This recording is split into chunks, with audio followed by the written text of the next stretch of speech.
نحمدہ و نصلی علی رسول الکریم اما بعد فاعوذ باللہ من الشیطان الرجیم بسم اللہ الرحمن الرحیم ان اللہ و ملائکتہ یصلون علی النبی یا ایھا الذین آمنوا صلوا علیہ وسلموا تسلیما اللہم صلی علی سیدنا و مولانا محمد وعلی آلہ واصحابہ اجمعین۔ آپ سب سامعین کو رمضان مبارک ہو۔ اللہ تبارک و تعالیٰ اس مہینے کی برکتیں، مغفرتیں، رحمتیں، بخششیں آپ اور ہم سب کو عطا فرمائے، اور اس مہینے میں جو اللہ تبارک و تعالیٰ کی ارشادات ہیں، فرمودات ہیں، حضور علیہ الصلاۃ والسلام کا جو عمل ہے اس کے مطابق ہمیں زندگی بسر کرنے کی توفیق عطا فرمائے۔ آپ سے معلوم کرنا تھا کہ آپ اپنی زندگی میں اور اپنے اس تجربے میں بہت کچھ سیکھ چکے ہوں گے۔ انسان ہر روز سیکھتا رہتا ہے۔ آپ کا کیا خیال ہے کہ جو سچائیاں سب سے بڑی نمایاں ہیں انسان کے حوالے سے، ان میں سے کوئی ایک آدھ چیز آپ کے ذہن میں آتی ہے کہ سچ کیا ہے؟ ضرور اس پر سوچیں، اور اگر مجھے آج اس کو یاد آ گیا تو انشاءاللہ اس پر جو چند خیال ہیں یا سوچ ہے وہ آپ سے ضرور عرض کی جائے گی۔ اور یہ بھی معلوم کرنا تھا کہ آپ کا کیا خیال ہے کہ کامیابی پانے کے لیے کن چیزوں کی انسان کو ضرورت ہوتی ہے؟ تو اس پر بھی اگر آخر میں کچھ چیز یاد آ گئی تو ضرور گفتگو کریں گے۔ تو اب سب سے پہلی بات یہ ہے کہ رمضان المبارک کی آمد، اس کی آمد ہمارے لیے کتنی بڑی اللہ تعالیٰ کی عنایت ہے، اس کو ہم سب سمجھ سکتے ہیں۔ جس طرح اللہ تعالیٰ نے ہمیں ارشاد فرمایا کہ آپ رمضان کے مہینے میں سحری کے ٹائم کے بعد کھانا پینا بند کر دیں اور افطار تک اس سلسلے کو جاری رکھیں۔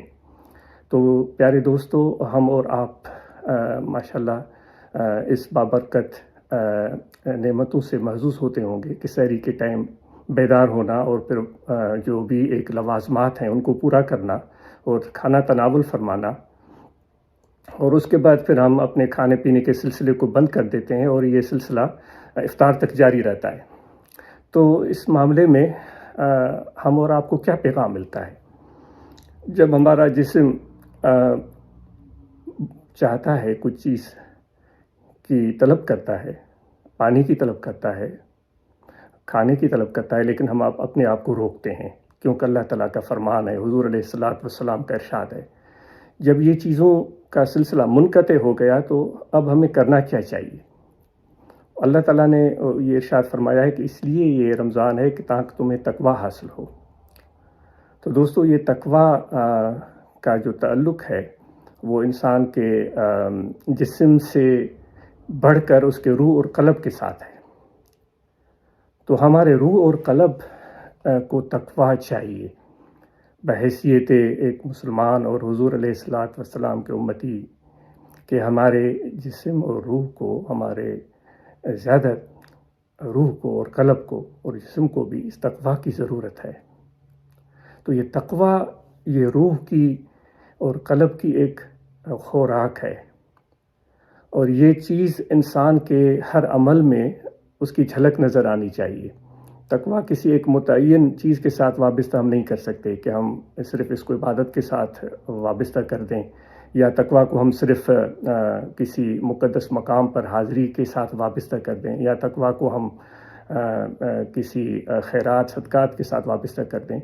جو ناقص خیال ہے وہ یہ ہے کہ یہ تقویٰ تو ہر عمل میں انسان کو نظر آنی چاہیے۔ جس طرح قرآن مجید میں اللہ تعالیٰ نے ہمیں سکھایا ہے کہ مجھ سے سیدھے راستے کی طلب کرو، تو سیدھا راستہ انسان کے لیے ہر قدم پر ضروری ہوتا ہے۔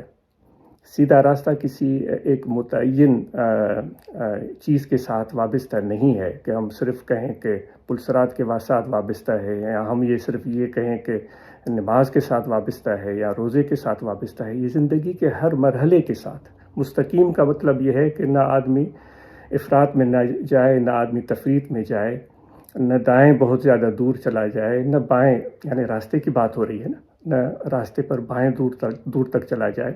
وہ ایک سیدھے راستے پر ایک تسلسل کے ساتھ اپنا سفر جاری رکھے۔ اب اس میں انسان کی ضروریات بھی آ جاتی ہیں، جس طرح گھر بنانا ہے، جس طرح ہمیں لباس پہننا ہے، جس طرح ہمیں کھانا کھانا ہے، تو اس میں بھی وہ مستقیم صراط مستقیم لاگو ہو جاتی ہے کہ بہت کم بھی ہم نہ کھائیں، کہ بالکل ہی کمزور پڑ جائیں اور بہت زیادہ بھی نہ کھائیں کہ ہم بیمار پڑ جائیں۔ اسی طرح ہمارے لباس کے ساتھ بھی اس کا تعلق ہے کہ ہم اتنا زیادہ مہنگا لباس بھی نہ پہنیں جو ہمارے جو ذرائع ہیں، وسائل ہیں، ان سے بھی بڑھ کر ہو، اور نہ ہم اتنا ہی ایک مسکینی اور غریبی والا لباس پہنیں جو ہماری ذرائع اور آمدنی کے مقابلے میں کچھ بھی نہ ہو۔ یعنی اس میں بھی ہمیں ایک سیدھے راہ پر چلنے کی ضرورت ہے، اور یہی اللہ تبارک و تعالی ہم سے چاہتا ہے کہ اپنی زندگی میں صراط مستقیم پر چلو۔ گفتگو ہم کرتے ہیں تو گفتگو میں بھی صراط مستقیم ہے، یہ نہیں کہ ہم بہت زیادہ بولتے چلے جائیں اور بلا ضرورت بولتے چلے جائیں۔ خصوصاً یہ مہینہ رمضان کا چل رہا ہے، تو اس میں تو ہمارے زبان کے ساتھ بھی اس رمضان المبارک کا بڑا تعلق ہے کہ ہم عبادت تو کر رہے ہوں، ہم تراویح بھی پڑھ رہے ہوں، لیکن ہماری زبان اپنے کنٹرول میں نہیں ہے، ہم جھوٹ بول رہے ہیں، ہم جو ہے غیبت کر رہے ہیں، ہم جو ہے وہ کسی کی دل آزاری کر رہے ہیں، ہم کسی کو گالیاں بک رہے ہیں، ہم کسی کی گستاخی کر رہے ہیں، اس کے درپے ہیں اور اس کے عیب ڈھونڈ رہے ہیں۔ تو یہ چیزیں ایسی ہیں جو ہمارے اعمال کو برباد کر دیتی ہیں۔ ہم ایک دوسرے کو سمجھاتے تو ہیں، اور صرف افسوس کی بات یہ ہے کہ یہ بیان کی حد تک ہوتا ہے، بہت دکھ کی بات ہے، اور یہی وہ وجہ ہے جس وجہ سے آج ہم بہت زیادہ کمزور اور پیچھے کی طرف چلے گئے ہیں اخلاقی لحاظ سے۔ تو اس میں بھی صراط مستقیم کی ضرورت ہے کہ گفتگو میں بھی توازن قائم رہے۔ تو میرے دوستو، یہ صراط مستقیم کو ہم رمضان المبارک میں ضرور لاگو کریں اپنے زندگی کے ہر قدم کے ساتھ، اور انشاءاللہ اس سے ہمیں فائدہ ہی ہوگا، اور اس برکت کو ہم صرف رمضان کے ساتھ ہی وابستہ نہ رکھیں، بلکہ رمضان المبارک کے بعد بھی صراط مستقیم کے اس مشق کو جاری و ساری رکھیں، تو انشاءاللہ اس کے بہت فائدے حاصل ہوں گے۔ اور اس رمضان میں ہمیں عبادات کا بھی حکم دیا گیا ہے، جس طرح تلاوت قرآن مجید ہے، جس طرح تراویح ہے، جس طرح فرائض، سب سے پہلے تو فرائض ہیں، 5 وقت فرائض کی ادائیگی ہے، اور پھر دعا مانگنا ہے، پھر بخشش مانگنا ہے۔ تو یہ ایسی چیزیں ہیں جو بہت ہی پیاری ہیں اور آسان ہیں، اس کے لیے بہت بڑے لوازمات کی ضرورت نہیں ہوتی۔ وہ لوازمات ہم اپنے شوق سے کر رہے ہوتے ہیں، جس طرح کہ ہم بڑے پرتکلف انداز میں اپنی عبادت کی جگہ بناتے ہیں، ہم پرتکلف انداز میں ہم اس کو سجاتے ہیں۔ یہ آپ کا اپنا دل ہے، اس سے اللہ تبارک و تعالیٰ کی طرف سے کوئی حکم یا ممانعت نہیں ہے۔ ویسے اگر دیکھا جائے تو اتنا آسان عمل ہے، اگر آپ ذکر کو ہی لے لیں، جس طرح ہمیں مرشد کامل نے حکم دیا ہے کہ ذکر کرو، تو آپ چلتے ہوئے بھی ذکر کر سکتے ہیں، بیٹھے ہوئے بھی ذکر کر سکتے ہیں، لیٹے ہوئے بھی ذکر کر سکتے ہیں، آفس میں بھی ذکر کر سکتے ہیں، بازاروں میں بھی ذکر کر سکتے ہیں، مزدور ہے تو اپنے کام کے دوران بھی ذکر کر سکتا ہے۔ تو یہ ذکر کا سلسلہ ہمہ وقت جاری رہتا ہے۔ اسی طرح نماز کی ادائیگی کا وقت آ گیا تو اس میں بھی بڑی آسانی ہے، جب بھی ٹائم ہوا آپ وضو بنا لیں، اور وضو کی اگر گنجائش نہیں ہے تو شریعت نے اجازت دی ہے کہ آپ تیمم کر لیں، اور پھر آپ جہاں بھی ہیں، مسجد میں ہیں یا مسجد سے باہر ہیں، پاک جگہ ہے شرط، وہاں کھڑے ہو جائیں، قبلہ رخ ہو اور عبادت شروع کر دیں۔ تو اس میں کوئی اتنے لوازمات نہیں رکھے گئے ہیں، ہم اپنی طرف سے اس طرح کی چیزیں پیدا کرتے ہیں، ان سے ممانعت بھی نہیں ہے۔ تو مطلب یہ ہے کہ اب مسجد نہیں مل رہی ہے تو اس کا مطلب یہ نہیں ہے کہ میں نماز ہی نہ پڑھوں، یا مجھے تھوڑا فکر ہے کہ یہاں جگہ مناسب نہیں ہے تو میں نماز ہی نہ پڑھوں۔ نہیں، ہمیں اللہ تعالیٰ کی بارگاہ میں سر بسجود ہونا ہے۔ تو جو بھی آپ کو سوٹ کرتا ہو، جس میں آپ کے لیے آسانی ہو، کیونکہ ان اللہ یرید بکم اليسر، اللہ آپ کے لیے آسانی پسند کرتا ہے۔ اور پھر وہ بھی ہے کہ اللہ تعالیٰ فرماتا ہے میں تمہارے شکل صورت کو نہیں دیکھتا، تمہارے مال و ملکیت کو نہیں دیکھتا، اور میں تمہارے دل کو دیکھتا ہوں اور تمہاری نیت کو دیکھتا ہوں۔ تو یہ بہت بڑی بات ہے جس کو ہم بھول جاتے ہیں۔ تو دوستو، تو اس لیے ذکر ہے، نماز ہے، یہ تو انسان کے لیے بہت اہم اور ضروری چیزیں ہیں، اور امید ہے کہ آپ اور ہم سب اس معاملے میں کسی قسم کی کوئی گنجائش نہیں چھوڑیں گے، اور کمزوری انسان میں ہوتی ہے، اگر کوئی کمزوری ہے تو اس کو ہم دور کرنے کی اس مہینے میں پوری کوشش کریں گے۔ تو پھر اس کے ساتھ جب ہم عبادت بھی کر رہے ہیں، صراط مستقیم پر بھی چل رہے ہیں، تو اب اپنے حوالے سے بھی ہمارا رویہ بہتر ہونا چاہیے کہ ہم اپنے آپ کو بھی عزت دیں، یہ نہیں کہ ہم اپنی آپ کو اتنا گرا دیں کہ اپنے اعتماد ہی نہ رہے، وہ بالکل ہی ختم ہو جائے، یہ کبھی بھی اللہ تعالیٰ نہیں چاہتا، بلکہ اللہ تبارک و تعالیٰ تو بلند ہمت لوگوں کو پسند کرتا ہے۔ تو جب ہم اپنے آپ کو، اپنی ذات کو عزت دیں گے تبھی تو ہم اور لوگوں کو بھی عزت دے سکیں گے۔ تو اس لیے اپنے جس طرح حدیث کے الفاظ ہیں وَلِنَفْسِكَ حَقٌّ، آپ پر اپنے نفس کا بھی حق ہے، تو ایک نفس کا سب سے بڑا حق کیا ہوتا ہے کہ اس کی عزت ہو۔ مال، دولت، لباس، گھر، گاڑی یہ تو بعد میں آتے ہیں، تو ہم اپنے آپ کو بھی عزت دینا سیکھیں، اور اس کے بعد جب ہم اپنے نفس کا خیال رکھ رہے ہیں تو پھر اپنے گھر والوں کا خیال رکھیں، اپنے بچوں کا خیال رکھیں، اپنے ماں باپ کا خیال رکھیں، اپنی بیوی کا خیال رکھیں۔ حضور علیہ الصلوۃ والسلام نے فرمایا ہے کہ جو اپنے بڑوں کا احترام نہیں کرتا اور چھوٹوں سے پیار نہیں کرتا تو وہ فرمایا کہ ہم میں سے نہیں ہے۔ تو گھر کا ایسا ماحول ہو کہ ہم بڑے جو ہیں چھوٹوں کے قریب ہوں، چھوٹوں سے بات کریں اور ان سے گفتگو کریں۔ بلکہ آج کے لیے تو آج یہ سوچ رہا تھا کہ میری گفتگو کا محور جو ہے وہ ہمارے نوجوان ہیں، ہمارے نوجوان بچے ہیں، کیونکہ یہ بچے ہیں آج چھوٹے ہیں اور یہ علم حاصل کریں گے اور تجربہ حاصل کریں گے اور سیکھیں گے اور لائق اور فائق بنیں گے، اور پھر آگے چل کر ہماری رہنمائی کریں گے، ہمارے قوم کی رہنمائی کریں گے۔ تو اس بچے کی تربیت میں ماں باپ کا بڑا دخل ہوتا ہے۔ ماں باپ کے عمل کا دخل کچھ اس طرح ہوتا ہے کہ گھر کا ماحول ایسا ہو کہ بچے کو اس میں اچھا محسوس ہو، ایسا ماحول نہ ہو کہ میاں بیوی کا آپس میں تعلق بہتر نہیں ہے، بول چال بند ہے، میاں اپنی بیوی کی عزت نہیں کرتا اور اس کو اپنے آپ سے کمتر سمجھتا ہے، اور بیوی جو ہے وہ اپنے شوہر کا احترام نہیں کرتی، تو اس سے پھر یہاں اعتماد نہیں کرتے ایک دوسرے پر، تو اس سے گھر کا ماحول خراب ہونا شروع ہو جاتا ہے۔ تو اس میں ہمیں ضرورت ہے کہ ہم اس چیز کا خیال رکھیں، بلکہ صرف گھر نہیں، میں عاجز عرض کرے کہ گھر کے ساتھ اپنے جو محلہ ہے اس کے بھی اثرات بچے کی تربیت اور اس کی سیکھنے کی صلاحیت پر اثر انداز ہوتے ہیں۔ صرف محلہ نہیں بلکہ پورا گاؤں۔ تو اس کا مفہوم کیا ہے؟ اس کا مفہوم یہ ہے کہ اب صرف اپنے بچوں کو شفقت اور پیار نہ دیں، بلکہ جو اپنے محلے میں اور بچے ہیں یا اپنے گاؤں میں اور بچے ہیں ان کا بھی خیال رکھیں، اور ان بچوں کے لیے اپنے محلے کا ماحول، اپنے گاؤں کا ماحول، یعنی کہ رویے، انسانی رویے ایک دوسرے کے ساتھ، اور عزت اور احترام کے رویے اور مدد اور ہمدردی کے رویے ہم پیدا کریں کہ اس ماحول میں ہمارے بچے کی جو ہے وہ بڑھوتری ہو اور وہ سیکھنا شروع کر دے۔ جب ایک بچہ اللہ تعالیٰ ہمیں توفیق دے کہ ایسا نہ ہو، کوئی غلط حرکت کرتا ہے تو اس غلط حرکت کی جو ایک ذمہ داری ہوتی ہے وہ صرف ماں باپ پر نہیں عائد ہوتی، اس محلے پر عائد ہوتی ہے، کیونکہ سارے اس محلے کے اثرات اس بچے پر آ رہے ہوتے ہیں، اس محلے کی نہیں بلکہ اس پورے گاؤں کے لوگوں کی ذمہ داری، سب گاؤں پر ذمہ داری عائد ہوتی ہے جب ایک بچہ غلط حرکت کرے۔ اگر کوئی چھوٹا بچہ بڑوں کی عزت نہیں کر رہا ہے تو آج اس کی گمان میں وہ صرف والدین ہی نہیں بلکہ پورے گھر والے، اس محلے والے، اس گاؤں کے سب لوگ اس کے ذمہ دار ہیں۔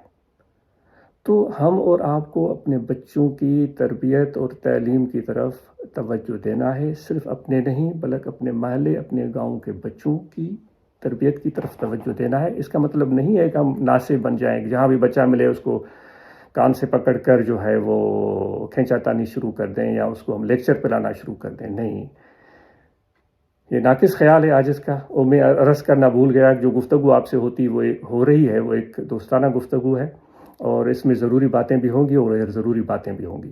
جو آپ کے ضروری نظر آئیں، مناسب نظر آئیں تو اس پر آپ عمل کر سکتے ہیں، جو غیر ضروری نظر آئیں، آپ کے افتاد طبع کے خلاف ہیں، آپ ان کو چھوڑ دیں۔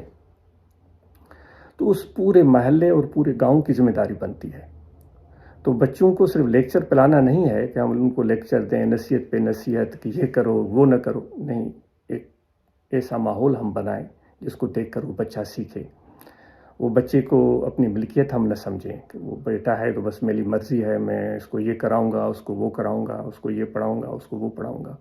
اس کو اتنا اسپیس دیں، اتنی گنجائش دیں، اتنی تربیت دیں کہ وہ خود فیصلہ کر سکے کہ مجھے کیا کرنا ہے اور کیا نہیں کرنا ہے۔ آپ اور ہم سوچیں کہ جب ہم چھوٹے تھے تو ہمیں بڑوں کی نصیحت کتنی خوشگوار لگتی تھی، بہت کڑوی لگتی تھی، تو ہم کیوں بھول جاتے ہیں جب ہم خود بڑے ہو جاتے ہیں؟ تو اس لیے ہم اپنے اس ماحول کو بہتر بنائیں، اور آپ سے یہ بھی گزارش ہے اپنے گھر کی صفائی کا بھی خیال رکھیں، اپنے محلے کی صفائی کا خیال رکھیں، اپنے گلی کوچے کی صفائی کا خیال رکھیں۔ دوستوں نے بڑی ہمت کی تھی اور انہوں نے بہترین طریقے سے ماشاءاللہ یہ مہم چلائی تھی کہ گاؤں میں صفائیاں ہو رہی تھیں، گلیوں کی صفائیاں ہو رہی تھیں۔ تو انشاءاللہ اس جذبے کو ہم جاری رکھیں گے، اور اپنے گھر میں ردی کی ٹوکری، ڈسٹ بن ضرور رکھیں، اور اس ڈسٹ بن میں وہ غلاظت اور گھر کی جو گندگی ہے اس کو ڈالیں۔ غلاظت تو میں غلطی سے کہہ گیا ہے، جو بھی کوڑا کرکٹ ہے، کچرا ہے، اس کو اس میں ڈالیں، بلکہ یہاں تک کہ جس طرح ہم یہاں دیکھتے ہیں کہ جو ریسائکلیبل ہوتی ہیں، جو دوبارہ استعمال کی قابل چیزیں ہوتی ہیں، جن کو پروسیس کر کے دوبارہ کوئی اس سے چیز بنا لی جاتی ہے تو اس کا ڈبہ الگ ہوتا ہے، تو آپ بھی اس طرح کر سکتے ہیں۔ پلاسٹک کی تھیلیوں کا استعمال کم کریں۔ اگر پلاسٹک کی تھیلی ہم بازار سے لے آتے ہیں تو اس کو لپیٹ کے اچھے طریقے سے گھر میں رکھیں اور پھر دوبارہ اس کو استعمال کریں۔ ایک مرتبہ استعمال کر کے ہم اس کو ایسے ہی گلی میں کوچے میں پھینک دیتے ہیں اور وہ ہواؤں میں اڑ رہی ہوتی ہے اور پورے ہمارے ماحول کو خراب بنا رہی ہوتی ہے۔ تو اگر ٹھکانے لگانا ہے تو ٹھکانے لگانے کے لیے بھی اس کو صحیح طرح سے ٹھکانے لگائیں، ایسا نہ ہو کہ وہ گندگی کا سبب بن جائے۔ تو انشاءاللہ اس صفائی کے مہم کو بھی ہم ضرور جاری رکھیں گے۔ اور اسی طرح برداشت، اب اگر خدا نخواستہ کوئی شخص ہے جو کہ ہمارے ساتھ اچھا رویہ نہیں رکھ رہا ہے، تو قرآن مجید میں اللہ تعالیٰ فرماتا ہے کہ میرے بندے تو وہ ہیں یمشون علی الارض ہونا، وہ زمین پر انکساری عاجزی کے ساتھ چلتے ہیں، وَإِذَا خَاطَبَهُمُ الْجَاهِلُونَ قَالُوا سَلَامًا، اگر لوگ جو کم علم ہیں ان سے مخاطب ہوتے ہیں اور اچھا طریقہ ان کا نہیں ہوتا تو یہ سلام کر کے آگے بڑھ جاتے ہیں۔ تو ہمارے اندر یہ برداشت ہونی چاہیے۔ جب بھی اگر کوئی ناپسندیدہ صورتحال بھی سامنے ہو تو ہم صبر سے کام لیں، برداشت سے کام لیں، انشاءاللہ اس میں فائدہ ہوگا، کوئی نقصان نہیں ہوگا۔ اور کتنے بھی لوگ ہمارے آس پاس بستے ہوں اور کتنی بھی ان کی قابل اعتراض چیزیں ہمیں نظر آ رہی ہوں، لیکن ہمیں حسن ظن رکھنا چاہیے، کیونکہ حضور علیہ السلام نے فرمایا ہے کہ مومنین کے بارے میں اچھا گمان رکھو۔ کوئی بھی اگر کوئی غلط چیز بھی نظر آ رہی ہے تو اس کے باوجود بھی آپ فرما رہے ہیں کہ آپ کی نظر کا دھوکہ ہو سکتا ہے، آپ کی سمجھ کی کوتاہی ہو سکتی ہے، تو آپ ان کے بارے میں اچھا گمان رکھیں۔ تو انشاءاللہ یہ چیز ہم اس رمضان کے مہینے میں ضرور زیر عمل لائیں گے، اور انشاءاللہ اس سے ہمیں بہت فائدہ ہوگا، اور رمضان شریف کے بعد بھی یہ ہماری عملی زندگی کا حصہ بن جائے گی۔ اسی طرح اللہ تعالیٰ کی اطاعت، اللہ تعالیٰ ہمیں فرماتا ہے کہ صبر کرو، اللہ تعالیٰ ہمیں فرماتا ہے انصاف کرو، اللہ تعالیٰ ہمیں فرماتا ہے جھوٹ نہ بولو، اللہ تعالیٰ ہمیں فرماتا ہے میری عبادت کرو، مجھ سے محبت کرو، اللہ تعالیٰ فرماتا ہے میرا ذکر کرو، اللہ تعالیٰ فرماتا ہے کہ اپنے والدین کا احترام کرو۔ تو یہ جو ارشادات ہیں اللہ تعالیٰ کے، اللہ تعالیٰ فرماتا ہے کہ روزے رکھو، اللہ تعالیٰ فرماتا ہے زکوٰۃ ادا کرو، اللہ تعالیٰ فرماتا ہے کہ جن کے پاس گنجائش ہے، دولت ہے تو وہ حج کریں۔ تو یہ اطاعت اللہ تعالیٰ کی ہم پر لازم ہوتی ہے، اس میں بھی ہم پوری اپنی کوشش جاری رکھیں۔ جس طرح رمضان کے مہینے میں صدقہ فطر دینا ہوتا ہے تو وہ صدقہ فطر کی ہم ادائیگی کریں، یہ ایک ضروری عمل ہے جس کی تقاضا دین ہم سے کرتا ہے۔ زکوٰۃ کی ادائیگی ہے، یہ تو فرض ہے، جو بھی صاحب نصاب ہے، مرد ہو یا عورت ہو، تو وہ ضرور اپنا حساب اپنے پاس رکھے اور اپنے سال گزرنے کے بعد زکوٰۃ کی ادائیگی کی ہم سب کوشش کریں۔ تو یہ چیزیں اس طرح ہم اس رمضان شریف میں جاری رکھیں گے، انشاءاللہ اس کے فوائد اور برکتیں حاصل ہوں گی۔ تو جماعت کا جو اہم ترین حصہ ہے ان میں علماء اکرام آ جاتے ہیں، تو علماء اکرام سے یہ گزارش ہے کہ اس مہینے میں آپ اس طرح کا ماحول بنائیں کہ جس سے لوگوں کو فائدہ ہو۔ قرآن مجید پڑھانا، قرآن مجید کا درس دینا، اور درس بھی ایسا مفید ہو جس سے لوگوں کو فائدہ ہو۔ صرف اس طرح کی طویل باتیں اور صرف دلیل اور دلائل اور پھر رد اور قدح، ان چیزوں میں پڑھنے کے بجائے مثبت طریقے سے اگر آپ درس دے سکتے ہیں جس سے لوگوں کو فائدہ ہو تو انشاءاللہ اس کی بڑی برکت ہوگی، اور یہی ہمارے طریقہ عالیہ کا کا مزاج ہے اور اس کی تعلیم ہے کہ خود بین بھی نہ بنے اور بدبین بھی نہ بنے. خود بین یہ ہے کہ میں تو اتنا اچھا ہوں، میں صحیح ہوں، اور لوگ صحیح ہوں گے یا نہیں ہوں گے، اور بدبین یہ ہے کہ وہ لوگ خراب ہیں، میں ٹھیک ہوں. تو یہ ہمارے علماء، ہمارے اندر یہ بڑی خرابی ہوتی ہے. تو ان چیزوں سے علماء اکرام اور ہم سب بچنے کی کوشش کریں. جماعت اصلاح المسلمین کے احباب سے یہ گزارش تھی جو ابھی تھوڑی دیر پہلے ہم کر رہے تھے، گھر کا ماحول اچھا بنائیں، اپنے بچوں کی اچھی تربیت کریں، اور اس کے ساتھ گھر کی صفائی کی بات کہی گئی. اور پھر اب اپنی تبلیغی اور تنظیمی ذمہ داریوں کو بحسن و خوبی پورا کریں. برانچ ہے تو وہ متحرک اور بہتر برانچ ہو. مثالی برانچ کا ذکر ہمیشہ ہوتا رہتا ہے، اس کو دوبارہ یہاں بیان کرنے کی کوئی ضرورت نہیں، آپ اس چیز کو اچھی طرح جانتے ہیں. اور پھر اپنے بچوں کی تعلیم کا ہم خیال رکھیں، ان کو اچھے ماحول میں ہم تعلیم دلوائیں تاکہ وہ اچھے انسان بن سکیں. اور تربیت ماں باپ کی ذمہ داری ہے، ان کو تربیت دینے کے لیے پہلے ہی ہم بات کر چکے ہیں. اور یہ بھی ایک بڑا اچھا طریقہ ہوتا ہے بچوں سے رابطہ رکھنے کا کہ ان سے گفتگو کی جائے، اور اس طرح گفتگو کی جائے کہ جو چیز بچے سننا پسند کرتے ہیں. مجھے ایک چھوٹی سی بات یاد آتی ہے کہ جب عاجز چھوٹا ہوتا تھا تو بالکل یہ 69 70 71 کی بات ہوگی، کم عمر تھے، بلکہ اس سے پہلے کی ہوگی شاید. تو ہمارے حضرت کے خدمتگار تھے فقیر عبداللہ صاحب، تو وہ بڑی محبت کرتے تھے اور حضرت صاحب کی خدمت میں رہتے تھے، اور وہی آپ کے بال وغیرہ سنوارنا، یہ چیزیں بھی وہ سر انجام دیتے تھے. فقیر پور میں ہی ان کی وفات ہوئی اور وہیں ان کا مزار قبر بھی ہے غالباً. تو وہ جو ان کا یہ معمول تھا کہ جو حضرت صاحب کے نکلنے کا دروازہ تھا اس کے باہر بالکل دروازے کے ساتھ ایک چھوٹا سا دکا بنا ہوا تھا، تھلا بنا ہوا تھا، تھلے کے ساتھ نیچے وہ اپنا بستر بچھاتے تھے. یہ شروع کا زمانہ تھا اور اتنے وسائل اور آسانیاں نہیں تھی. تو عاجز مغرب کے بعد عاجز کی بہن، ہم دونوں ان کے ساتھ بیٹھ جاتے تھے. تو پھر وہ ہمیں بڑی پیاری پیاری کہانیاں سناتا تھا، تو وہ ہمیں بڑی دلچسپ لگتی تھی. تو بچوں کو کہانیاں پسند ہوتی ہیں، تو کیا ایسا ممکن نہیں ہے کہ اتنی مصروف زندگی میں ماں باپ بھی تھوڑی سی کوئی کہانی ایک بچے کو سنا دیں؟ اور ان بچوں کا اس سے فائدہ یہ ہوگا کہ ان کا تعلق بڑھے گا. ہم کہتے ہیں نصیحت نہیں، محبت، تعلق وہ اثر انداز ہوتا ہے. اور جب ہم چھوٹے تھے تو اپنے سندھی پرائمری اسکول میں پڑھتے تھے تو کتابیں ہوتی تھی، ان میں بڑی دلچسپ کہانیاں ہوتی تھی. آج کل کے نصاب تو عاجز کی نظر سے نہیں گزرے، تو ان کہانیوں کو پڑھ کر ہم بڑے خوش ہوتے تھے. تو اس طرح کی کہانیاں ان بچوں کو سنانا، اور پھر وہ عبداللہ صاحب ہمیں اچھے اچھے شعر سناتے تھے، وہ سن کر ہمیں بڑا مزہ آتا تھا.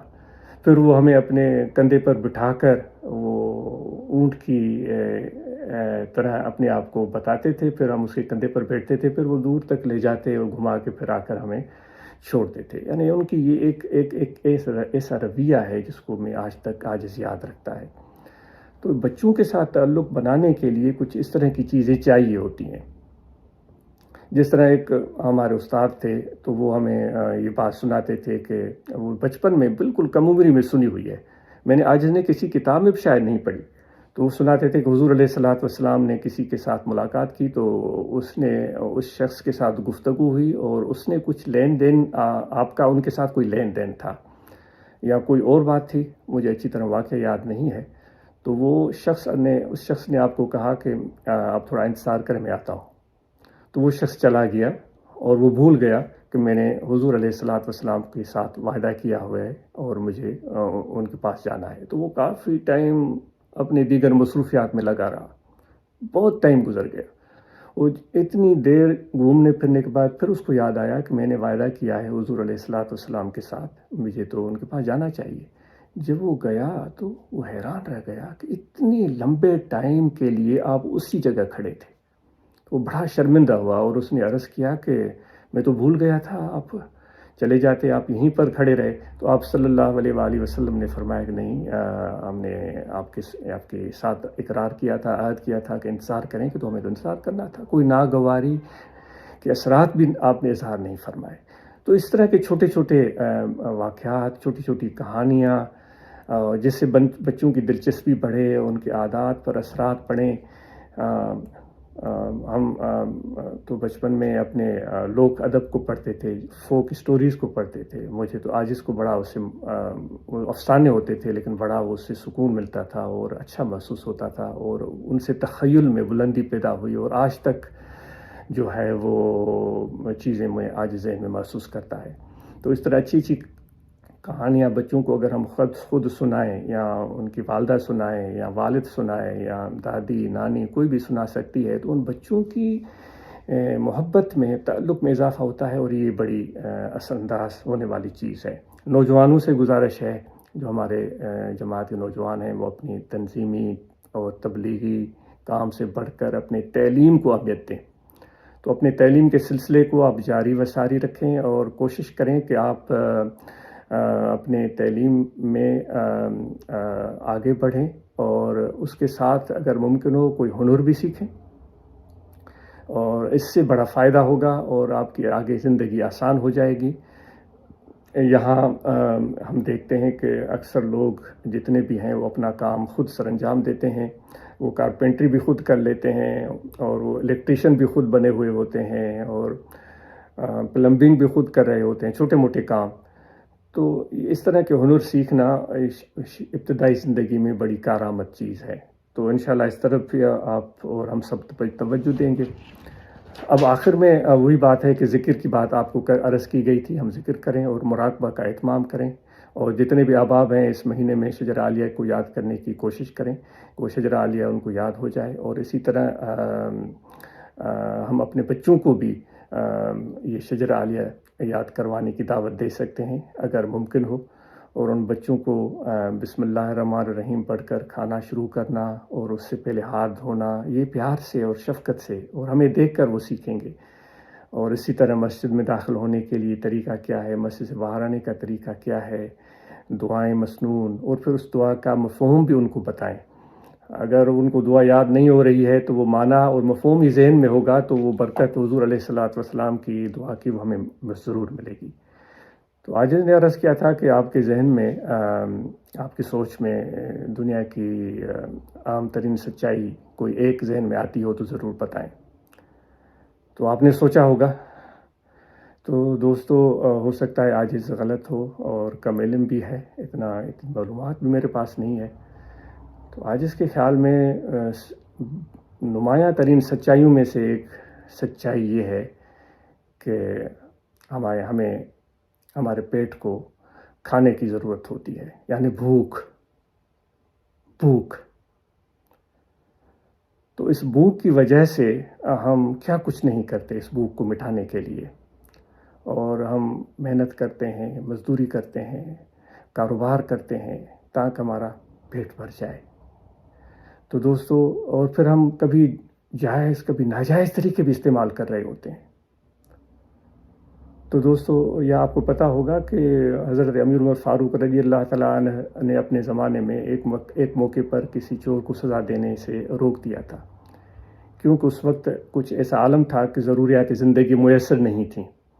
تو آپ نے فرمایا کہ یہ ریاست کی ذمہ داری ہے کھانا فراہم کرنا یا ان کی ضروریات کو پورا کرنا، تو ہم نہیں کر سکے اور قحط سالی ہے، تو ان کو سزا نہ دیں. تو دوستو، یہ بھوک اتنی بڑی سچائی ہے جس کو ہم نظر انداز نہیں کر سکتے. اس بھوک کو مٹانے کے لیے ہمیں محنت کی ضرورت ہے، اپنے معاش کو مضبوط بنانے کی ضرورت ہے، اور اپنی بھوک کو محسوس کرتے ہوئے اور لوگوں کی بھوک کا بھی ہمارے دل میں احساس ہو. ایسا نہ ہو کہ ان کا نوالہ بھی ہم چھین لیں اور ان کو ہم مشکلات اور مصائب کا شکار بنا دیں. تو یہ ایک طویل گفتگو ہو جائے گی، اس پر کبھی کسی اور موقع پر گفتگو کریں گے. تو عبادات کے دوران بھی یہ یاد رکھیں کہ ہمارے پیٹ کو خوراک کی ضرورت ہوتی ہے، اس کے لیے محنت کی ضرورت ہوتی ہے، اور دیگر لوگ بھی اپنی بھوک مٹانے کے لیے کوشش کر رہے ہوتے ہیں. تو ہم ان کی بھی مشکلات کو ضرور محسوس کریں، اور جتنا ممکن ہو سکے ہم ان کی کچھ مدد کر سکتے ہیں تو ضرور کریں. اور دوسری بات میں نے یہ عرض کی تھی، کامیابی پانے کا کیا طریقہ ہو سکتا ہے. دوستو، یہ ایک الگ موضوع بن جاتا ہے، لیکن چونکہ عاجز کی یہ تمنا تھی کہ آپ اور ہم سب سوچیں، غور کریں، تو یہ سوچنے کے لیے بات آپ کے لیے چھوڑ دیتے ہیں اور کچھ بات عرض بھی کر دیتے ہیں کامیابی تو بہت اعلیٰ چیز ہے، لیکن قرآن مجید میں اللہ تبارک و تعالیٰ فرماتا ہے کہ سب انسان خسارے میں ہے، نقصان میں ہے، یعنی کامیابی سے محروم ہیں، دور ہیں۔ پھر وہ فرماتے ہیں، اللہ تعالیٰ فرماتے ہیں کہ صرف وہ لوگ بچیں گے جن کی دلوں میں ایمان ہے اور پھر اچھے کام کرتے ہیں اور سچ پر قائم رہتے ہیں اور صبر اختیار کرتے ہیں۔ تو دوستو، سچائی تو یہ ہے کہ ہمارے پیٹ کو خوراک کی ضرورت ہے، تو اس سچائی کو ہمیں ماننا چاہیے، اپنے نفس کے لیے نہیں بلکہ اوروں کے لیے بھی سمجھنا چاہیے، اور اس کے ساتھ پھر ہمیں صبر کی بھی ضرورت ہے۔ یعنی جب ہمیں بھوک لگے تو ہم یہ تو نہیں کر سکتے کہ کسی کا دروازہ توڑیں، اس کے گھر سے جا کر چوری کریں۔ اللہ تعالیٰ فرماتا ہے محنت کریں، لیس للانسان الا ما سعی، آپ کے لیے وہی کچھ ہے جتنی آپ محنت کریں گے، تو ہم محنت کریں اور اپنے معاش کے لیے، اپنے روزگار کے لیے، اور پھر صبر سے بھی کام لیں۔ ایک دن میں سب چیزیں نہیں ہو جاتی، اس کے لیے ہمیں انتظار کرنا پڑتا ہے۔ تو اللہ تعالیٰ فرماتا ہے میں صبر کرنے والوں کے ساتھ ہوں۔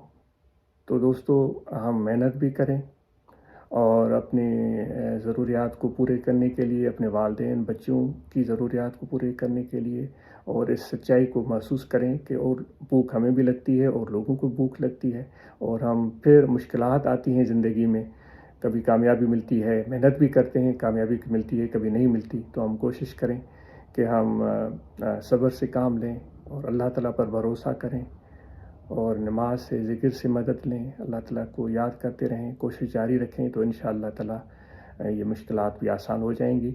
تو اس مہینے میں ہم سب ان چیزوں کا خیال رکھیں گے۔ اگر کوئی کمی بیشی ہوئی ہو گفتگو میں تو آپ برائے کرم معاف کیجیے گا، کوئی غیر ضروری بات ہو تو اس کو بھول جائیے گا، کوئی ضروری بات ہو تو اس پر غور کیجیے گا۔ آپ سب اپنا خیال رکھیں، آپ کے لیے بہت ساری دعائیں اور بہت ساری نیک تمنائیں، اور عاجز کے لیے بھی آپ ضرور دعا فرمائیے گا، اور عاجز بھی آپ کے لیے دعا گو رہے گا۔ وما علینا الا البلاغ۔